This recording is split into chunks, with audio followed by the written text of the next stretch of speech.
आज गोकर्ण जी महाराज आत्मदेव जी को समझाते हैं। 60 वर्ष की अवस्था में आत्मदेव को पुत्र की एक एक बात अच्छी तरह से जा करके चित्त में बैठ गई। तुरंत घर को त्याग करके वन में चले गए और संतों के बीच में रह करके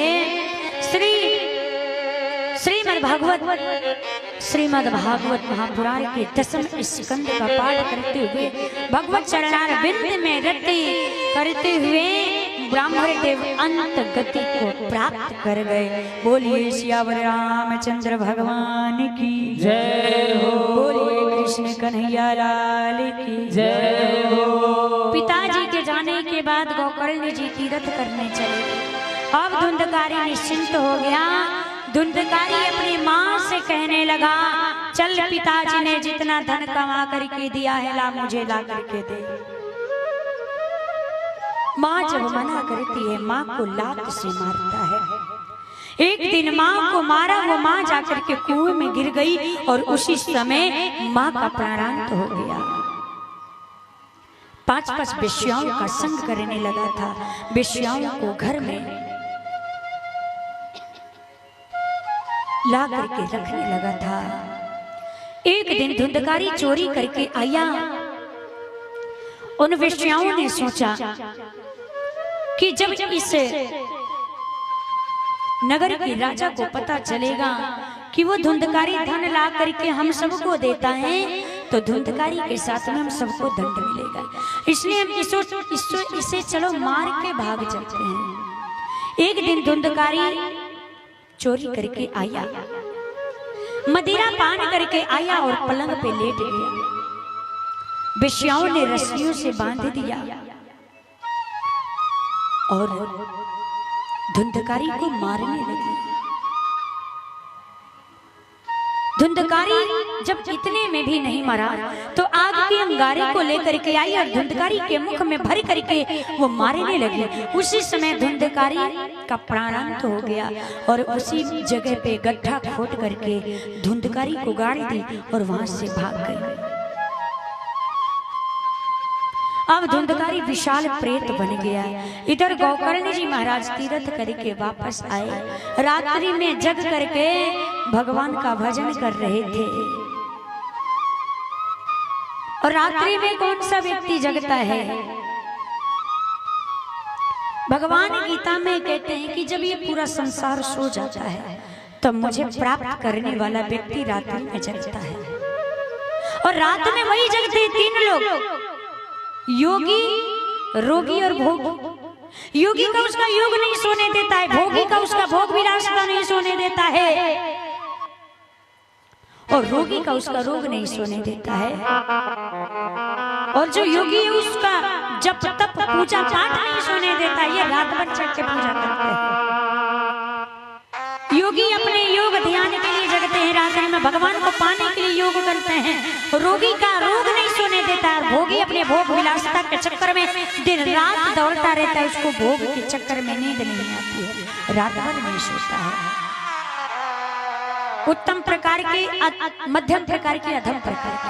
उत्तम प्रकार का योगी जगता है, मध्यम प्रकार का रोगी और अधम प्रकार का अधर्मी वो जो भोगी जगता है। वो बोल नहीं पाया तो जल लेकर के अभिमंत्रित करके जैसे उन्होंने छिड़का तो बोलने की शक्ति आ गई। धुंधकारी से पूछे कि तुम कौन हो? धुंधकारी ने कहा, अहम भ्राता त्वदयोस्मि धुंधकारी नामतः स्वकीयेनेव दोषेण ब्रह्मत्वं नाशितं मया। मैं आपका भाई धुंधकारी हूँ, स्वयं के कर्मों से प्रेत योनि में आया हुआ हूँ। आप ज्ञानी पुरुष हैं भैया, आप मेरा उद्धार करिए।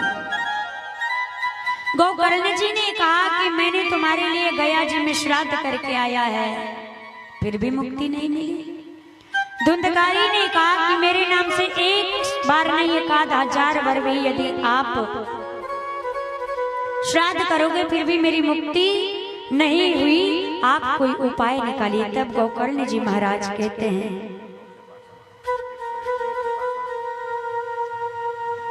गोकर्ण जी ने कहा कि तुम चिंता मत करो। तब गोकर्ण जी ने कहा कि चिंता मत करो, सुबह होने दो। जैसे सूर्य नारायण देव जी को अर्घ दिए और गोकर्ण जी ने पूछा कि प्रेतात्मा का उद्धार कैसे होगा। सूर्य नारायण देव जी ने कहा कि श्रीमद् भागवत महापुराण का कथा करिए। श्रीमद् भागवत महापुराण ही ऐसा है जो प्रेतों का उद्धार करती है।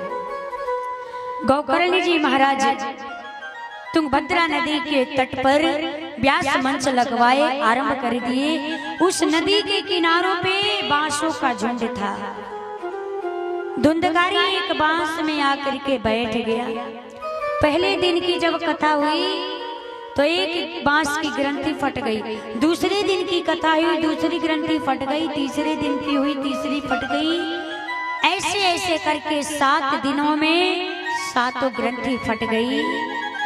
उसमें से धुंधकारी पीताम्बरी वस्त्र धारण किए, सुंदर रूप धारण करके श्याम रंग वाला धुंधकारी प्रकट हो गया और गोकर्ण जी महाराज को प्रणाम करके चलने लगा और कहने लगा कि धन्य है ये भागवत जो मुझे प्रेत योनि से छुड़ा करके कृष्ण लोक की प्राप्ति करवा दी। तो जो भगवान की कथा को सुन लेता है उसके जीवन की सत्य ग्रंथियां नष्ट हो जाती है। ऐसा कह करके जब धुंधकारी जाने लगा तो अन्य भी श्रोता बैठे हुए थे। उन्होंने कहा केवल धुंधकारी के लिए ही रथ क्यों आया, हमारे लिए क्यों नहीं आया। तब पार्षदों ने कहा कि श्रवण में भेद है इसलिए फल में भेद हुआ है। क्योंकि जितने भी लोग यहाँ बैठे हैं ये कोई जरूरी नहीं है कि जितने लोग बैठे हैं वो भगवान की कथा सुन ही रहे होंगे। नहीं, शरीर बैठा है लेकिन मन यहाँ पे नहीं है। मन है रे राम राम, इतने रात हो गई ले, अब जाइए घर है। ध्यान घर पे है, सासू जी का ध्यान कन्या पे है, कन्या का ध्यान सासू जी पे है कि सासू जी से डांट न सुने।